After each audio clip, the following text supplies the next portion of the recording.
And living here for as long as I have lived, you just pretty much know the cars. You get used to the cars, and I can see any car that I'm not used to seeing and spot it, automatically, and this was one I hadn't seen before. Earlier, another local resident noticed a similar car just 12 miles from Doyle Wheeler's house. I was leaving my apartment, and as I looked to my left in the parking lot, I saw 4 men, and one of the individuals turned and looked at me.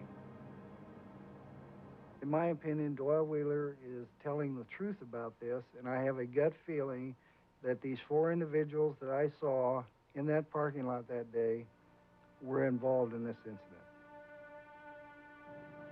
The day after the attack, Doyle Wheeler's station wagon was discovered at exactly the same location where the 4 men in the blue car had been seen.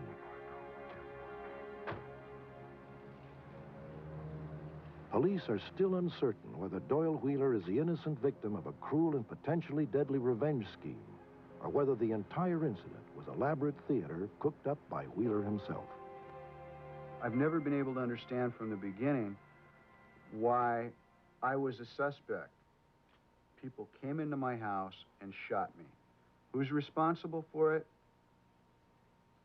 I have my own feelings. I believe there's evidence to support those feelings. I think Doyle Wheeler definitely needs some psychological help. He's obviously involved in a lot of self-destructive behavior, whether it was his previous suicide attempt or this incident in Spokane. He needs some help. If we can establish the identity of either one or both of the assailants, or possibly the identity of the vehicle so that we can find its registered owner, then we will try to determine whether or not they have any connection with law enforcement in California, specifically the San Diego Police Department, or officers that do work for San Diego Police Department.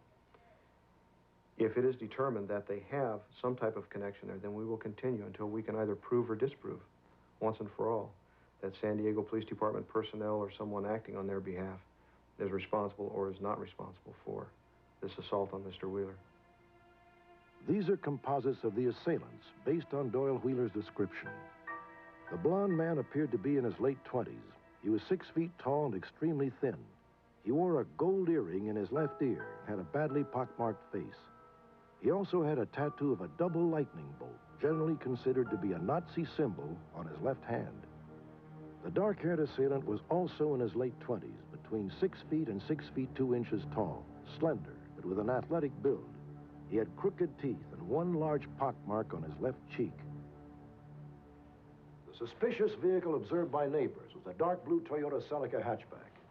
If you know anything about this car, or the 4 men seen talking in the parking lot near the car, or if you recognize the 2 men in the composite drawings, please contact the Stevens County, Washington Sheriff's Department or call our toll-free number, 1-800-876-5353.